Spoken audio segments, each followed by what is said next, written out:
Kamara gets the handoff right side, 15, 10. Alvin to the outside, 5. Touchdown, Alvin Kamara! Welcome to Saints All Access, presented by Microsoft Copilot PC, right here on the Gulf Coast Sports and Entertainment Network. I'm Erin Summers, and every week we're bringing you an exclusive pass to everything black and gold. The Saints opened the regular season with a matchup against the Cardinals, and despite a 20-13 loss, this new-look Saints team showed a lot of fight. Let's take a look at the sights and sounds from the Saints' thrilling season opener. As the Cardinals and the Saints begin 2025. The play fake, he's in trouble, and Kyler Murray goes down. Cameron Jordan, 4 sacks last year, picks up his first this season. Well, speaking of pressure, 3rd and 23. And the Cardinals will be forced to punt. You cannot draw up a better start to the Kellen Moore tenure. All right, a good defensive stand for the Saints. Can they have the same offensively behind Spencer Rattler? Makes life easier when he gives it to Kamara, and he's into the end zone. Touchdown, Saints. First score of the year for New Orleans. That was a great read by Carl Granderson and the rest of the defense. Kendre Miller, he fights for that 3rd down conversion there. Now it's 3rd and 10, Logan. And the dome is getting loud. People are standing up. Here comes the pressure, and he is sacked. Cam Jordan with another one. Kool-Aid McKinstry stepping up in a big year, too. He wants to be the cornerback 1 on this team. Oh, it's blocked. Brzee looked like he got his hands on it. You have to make it a 1-score game. The kick is right through the middle, and it's a 7-point game, 20-13, with 2:44 to play here in the 4th quarter. This could be the ball game. Arizona gets a first down here on 3rd down. This game is over. Showing blitz, here he comes, and Taylor's gone. Alontae Taylor just sacked Kyler Murray. Well, now it comes down to this play.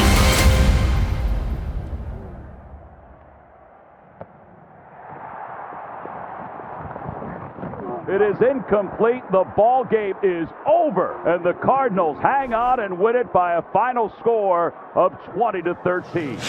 Yeah, I mean, honestly, I really couldn't tell you. I knew I had the ball in my hands, and when I hit the ground, it wasn't there anymore. I thought he had it. Oh, my gosh. He did have this ball. Incomplete, 4th down. That ball got ripped out. You know, the biggest thing I wanted this for, I wanted it for the city of New Orleans. I mean, I do love this city a lot, so I really want to make plays for this team, but, you know, it didn't happen, so let's just move on to the next one, and we got 49ers next.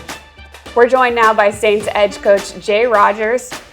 Welcome to the team. Officially, you are in it now. Regular season, opening week, new scheme, new job, and you have to go against your brother. I know. I didn't know it was going to come out on a schedule like that, but, you know, it was exciting. Week 1, you get to play that game, especially at home in the Dome, so the atmosphere was great. It was electric, and we just came a little short. What is the benefit of having an individual edge coach versus just an overall D-line coach? I've done both. I've been the D-line coach, I've been outside edge coach, I've been interior defensive line coach. I think what the advantages are is to get very specific with your job responsibilities and to keep Cam and Chase and Brando out on the edge. They don't get any more double team run blocks, which is what you get when you're playing inside. And so it gets really specific. Bo can take those guys and work on double teams and guard blocks, and I can take those edge guys and work on tight end tackle blocks. And when you keep that separated, it really puts the time in the right spots. Rushing off the edge is different than rushing as a 3 technique. And there are some guys off the edge who do go inside, but it's just different. The timing of it's different. The way people set is different. And so you can practice those things and get good at them if you can kind of separate those two worlds. And a lot of people just have a defensive line coach, and I understand that, but they probably also have an assistant along with it. So when you get into practice, you can kind of separate those job responsibilities. You mentioned Cam and Carl and Chase. Let's talk about the guys you got to work with. Cam Jordan opens the game with a huge sack, 15 year for him. Yeah. What is so impressive about what he's still able to do? Well, I think it's the complete player thing. You know, he has a lot of sacks. You probably add up everybody else in the room, they don't come close to his production, but this guy feels that stopping the run is important. He's just not a veteran out there trying to get sack production. He's trying to play the run. He's trying to dominate people.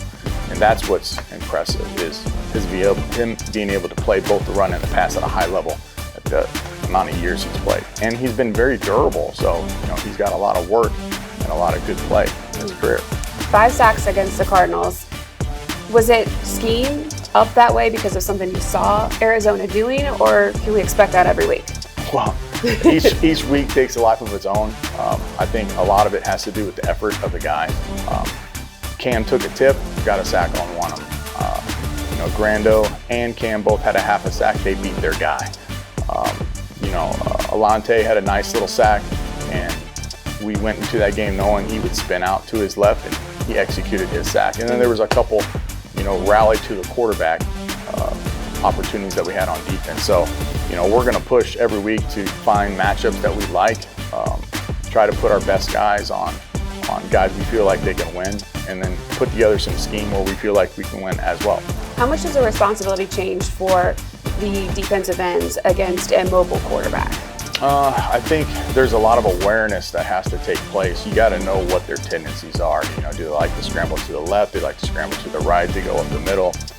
We know those type of players, like Kyler Murray, is going to have his opportunity because the guy runs 4.4. So it's hard, but you got to work 4 as 1, and that's what we talk about in the rush room, in the D line, and the outside linebackers. Rush guys get all together. We talk about rushing 4 as 1.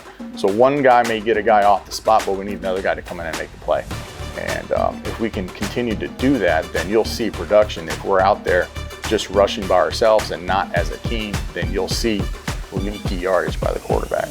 How are you settling in here in New Orleans? You had a taste of Louisiana because you did coach at LSU to start things off. I did. I coached at LSU 01-02, met my beautiful bride there.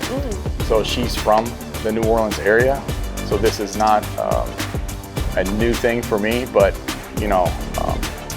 I love Louisiana. I've always loved the culture of Louisiana. I tend to gain a little weight when I'm around the state of Louisiana. So hopefully I'm going to try to keep it down as much as I possibly can. But great people, and what makes this state so unique is the people and the things you can do.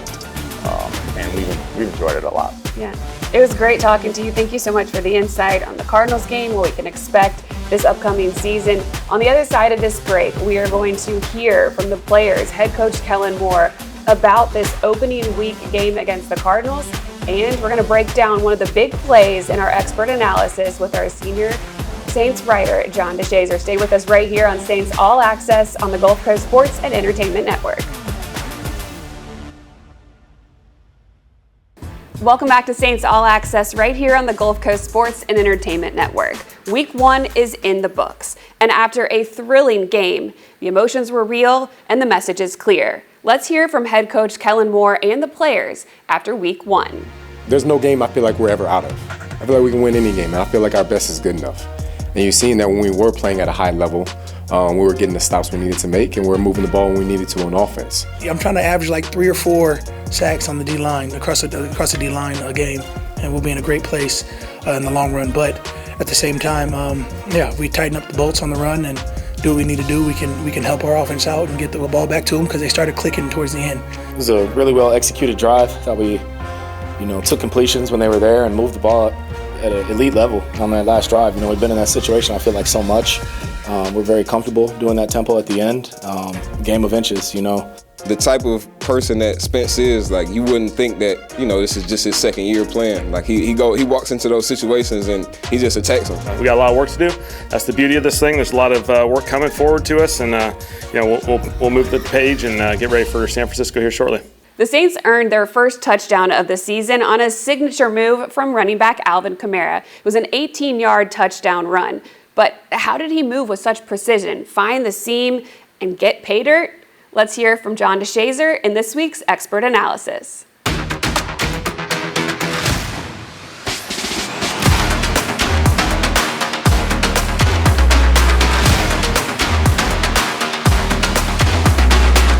Welcome to the 2025 debut of the Expert Analysis. I'm John DeShazier, and The Saints dropped the season opener 20-13 against the Arizona Cardinals in the Caesars Superdome. However, Saints have a fantastic offensive play. Their lone touchdown of the game, but a great call, great execution, great blocking, and of course, Alvin Kamara doing what Alvin Kamara does the best. Now here's the situation. It's 2nd and 3 from the Arizona 18-yard line, and the Saints have 14:26 left in the second quarter. So basically, it's the second play of the second quarter. The quarter just has begun. Alvin Kamara caught a 7-yard pass right before this, but watch this run. It's going to be great. What you want to pay attention to is the defensive attention played over here to these receivers. They're going to draw some defense. Alvin Kamara is going to be your running back. And of course, if you're going to have a great running play, you have to have great blocking up front. So watch the offensive line execution, especially center Eric McCoy. We're going to let it go here. And freeze right here on the handoff. And see, you can see what Alvin Kamara sees. He sees this lane. Eric McCoy has a seal right here where he's able to do that. And then you have a clear out right here. Now this defender would have been an issue, but he takes a bad step, and that's all Alvin Kamara needs. Let's let it go. He goes inside, Alvin goes outside. And right here, there's one last chance to get Alvin Kamara, but Alvin Kamara being Alvin Kamara, if you're going to tackle him low, you are not going to get him on the ground, and that's exactly what happens on this play. A great seam, and then Alvin with the finish, runs through the tackle right here at the 4, goes into the end zone. That is the 1,000th touchdown scored in Superdome history. Alvin Kamara has a lot of those touchdowns, but that's 1,000 for the Saints franchise in the Superdome. Phenomenal. Here's the look from behind this play. You see Alvin, you see the offensive line, you see the attention drawn by these 3 receivers, and once there's a seam, Alvin's able to get into it, get downhill, and turn the corner right before he gets out of bounds. Right there, breaks through the tackle because, again, Alvin Kamara difficult to tackle one-on-one, gets to the end zone. Saints don't win the game. They lose it 20-13 in Coach Kellen Moore's debut. But Alvin Kamara with the touchdown, and that is your expert analysis. To celebrate the start of the season, Saints fans laced up and showed out in the 2025 Saints 5K kickoff run on Saturday. Thousands of fans hit the pavement, running through the heart of New Orleans and finishing strong inside the Caesars Superdome. From seasoned runners to first-timers and even a few costumed superfans, it was a celebration of community, fitness, and football. Football and food, 2 things New Orleans does better than just about anyone. Saints legend Devery Henderson teamed up with some familiar local faces for the Food and Football Combine at the Caesars Superdome. It was a mix of running some drills, eating the latest flavors to hit the dome this season, perfect blend of cuisine and competition.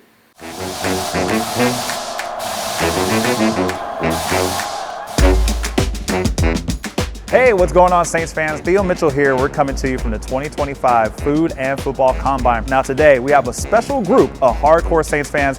They're going to test their skills right there on that field. They're also going to get a sneak peek of the food they can expect this season, as well as some behind-the-scenes access of what our players go through on game day. You don't want to miss this. Let's go. We're going to roll with Saints on me, Saints on 3. 1, 2, 3. Saints on me!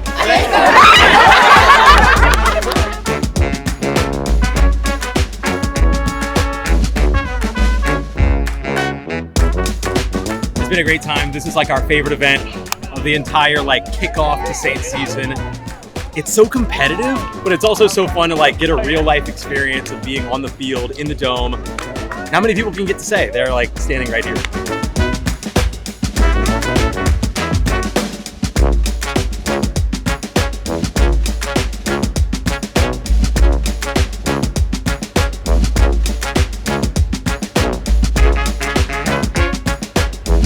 Fans have hit the drills, they've hit the locker room space, they even got some good eats that you're going to have a chance to check out all season long. Now we're getting on that shuttle, we're heading to Caesars, New Orleans.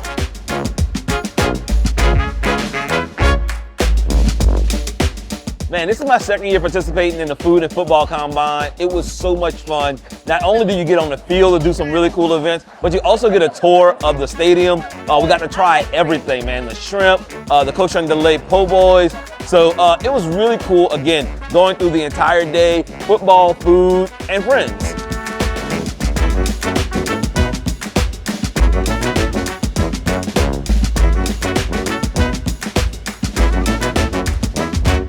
Stick around after the break. Andrew Lopez joins us for a preview of the next matchup against the 49ers. Welcome back to Saints All Access right here on the Gulf Coast Sports and Entertainment Network.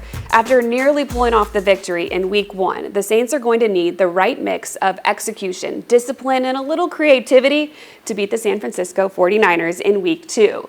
Our Saints Game Day host Stan Verrett is back in the kitchen, mixing up your recipes for success against the Niners. Hi, I'm Stan Verrett. The Saints come up short in Week 1 against the Cardinals, and now they turn their attention to the San Francisco 49ers, who come in the Caesars Superdome for a visit on Sunday. So let's take a look at the recipe for success against San Francisco. And job number 1 has to be avoiding penalties. The Saints were flagged 16 times against the Cardinals. Arizona accepted 13 of those penalties for a total of 89 yards. Most egregious, 11 penalties on the offense, including 8 pre-snap penalties. So cleaning that up will be a priority this week. Finishing, also a part of the recipe for success in all 3 phases of the game. Saints made 4 trips to the red zone against the Cardinals on Sunday, but left with just 1 touchdown. Kellen Moore and Spencer Rattler both have emphasized how important it is for the Saints to finish with 7 on those drives when they get in close to the goal line. The defense also got itself into favorable down and distance situations against the Cardinals, but too often those drives were extended with big gains on 3rd down. So getting off the field, a priority for the defense. And on special teams, Blake Grupe missed a 37-yard field goal that led to an empty possession for the Saints when they were trying to rally back against the Cardinals. So finishing in all 3 phases of the game, a big part of the recipe for success. As far as the 49ers are concerned, the recipe for success includes limiting Christian McCaffrey. The 49ers come in without a bunch of their key playmakers. George Kittle won't play, their star tight end dealing with a hamstring injury. Brock Purdy, their quarterback, also banged up. He might not play, and Mac Jones could get the start for San Francisco. And their wide receiver group has just been decimated by injuries. So, as a result, against Seattle, McCaffrey got 31 touches, 22 carries on the ground, and 9 receptions. But the Seahawks were able to keep the game close by keeping him out of the end zone and limiting him to just 142 yards on those 31 touches. And I'm sure the Saints would like to put up a similar effort against McCaffrey when the Niners come to town on Sunday. The Niners had a dramatic Week 1 game themselves. However, they escaped with a 17-13 win over the Seahawks. To help us preview the Saints' next matchup against the San Francisco 49ers, we bring in a longtime New Orleans journalist, Andrew Lopez. While the Niners did get the victory, it didn't come without a cost. Several injuries, which is something we're going to be watching this week. Yeah, absolutely. Let's start with Brock Purdy, who during that game suffered both a shoulder injury, a left shoulder injury, and a toe injury. Both of those, we'll see what his status is going to be throughout the week. He did suffer the injury mid-game, was able to finish the game and lead them on that game-winning drive. So that is something you're going to have to watch for. The bigger injury, I think, though, especially coming off a week where you just faced Trey McBride, one of the best tight ends in the league. Another of the best tight ends in the league in George Kittle. He will be out a few weeks with a hamstring injury, so you know you will not have him. They also have an injury on the offensive line. They have some injuries on the wide receiver. It was one of those games where it didn't. If you're San Francisco, you're lucky to kind of get out with just what you had. But Juwan Jennings is going to, could possibly miss some time. But I think the fact that Kittle is out could be a very good thing for the Saints. The Saints are going to have to deal with either quarterback, either Brock Purdy or Mac Jones, who may come in as his backup. He was acquired over the summer from the Patriots. They did pick up another wide receiver in Kendrick Bourne in case wide receiver Juwan Jennings is unable to go. But you still have Christian McCaffrey. Yeah, it's when C-Mac looks like C-Mac, your things are going to be okay for your offense. He still had 30-plus touches in that game. I would expect him to be at that number again this week versus the Saints. So the offense is still going to run through Christian McCaffrey, whether it's Purdy, whether it's Mac Jones, whether Adrian Martinez gets in. Whoever is the quarterback for the 49ers at any point during this game, the focal point is always going to be Christian McCaffrey, which I guess might be good for fantasy owners. Yeah, and McCaffrey had 63 yards after the catch, so you got to make sure you take him down initially. Yes. And don't allow for any of those extra yardage. Wide receiver Ricky Pearsall ended up with 103 yards. He filled in with some of those injuries in week 1, so he's another person to watch. Staley, the Saints' new defensive coordinator, was just with the 49ers. Yeah. How much does that help in terms of scheming things up against some of those threats? I know he didn't play much toward the end of the year, but still, if anybody's going to know C-Mac, you're going to want somebody who was in the building last year. He wasn't the D coordinator, he was the associate head coach last year, Brandon Staley, with the 49ers. However, you still know a lot of things about the San Francisco team, and you're going to have a little bit more familiarity than just any other team that you're going to go through on your schedule. So I think the fact that he was in the building, it does have a little bit of knowledge of how things work over there is going to help out tremendously. Speaking of a defensive coordinator for the 49ers, Robert Saleh, he was somebody they went out and had to have this offseason. He is very good, schemed up a great game last week with a young defensive core there. Where are the areas that the Saints can take advantage? It's going to have to be, you're going to have to try to still use that speed. When you have Fred Warner in the middle of your defense, as the 49ers do, it's going to be tough to do anything. You're talking about how everything runs through on the offensive end through Christian McCaffrey. Everything runs through Fred Warner on the defensive end. He is the focal point. He is one of the best linebackers in the league, one of the best defensive players in the league, period. So you're going to have to try to get out and still use that space and try to kind of attack a little bit more, maybe get a little bit, try to take some shots, maybe a little bit more shots than we saw last week. When you look at special teams, the Saints had their own struggles there with Blake Grupe missing one in week 1 as well. So that is another area of focus. You always talk about needing to win the special teams battle to come out on top. So I don't know. It's going to be an interesting game and one that the Saints could steal.